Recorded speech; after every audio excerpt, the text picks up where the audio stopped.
तुझा बुझ गे तुझा बुझ गे डीजे बिट्टू गला का करे छौ तुझा बुझ गे गे छौरी कौन छौरा कैला तो यूज गे गे छौरी कौन छौरा कैला तो यूज गे दुनु गला का करे छौ गुजा गुज गे गुजा गुज गे दुनु गला का करे छौ गुजा गुज गे पहिने टाइट रहो भे गेलो बुझ गे दुनु गला का करे छौ गुजा गुज गे गुजा गुज गे दुनु गला का करे छौ गुजा गुज गे रिकॉर्डिंग बाय मां लक्ष्मी स्टूडियो कुशेश्वर बाजार डीजे दुनु गला का करे छौ गुजा गुज गे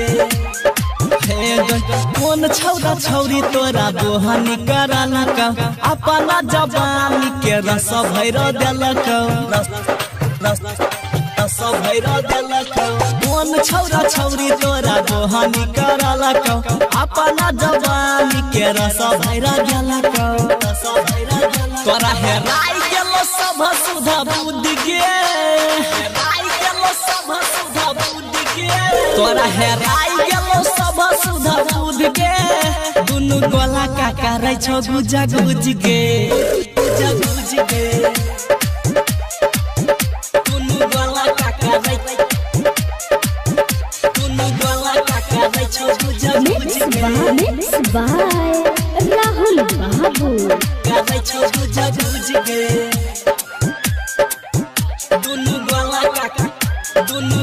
का करे छौ गुजा गुज गे बिट्टू गुजा गुज गे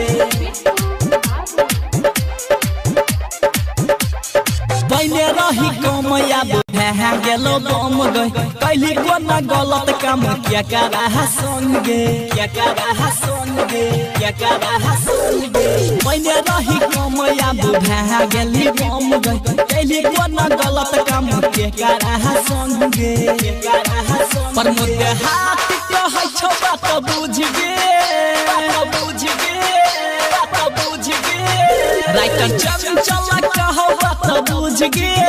दुनु गला का करे छौ गुजा गुज गे गला का करे छौ गुजा गुज गे दुनु गला का करे छौ गुजा गुज गे गे छौरी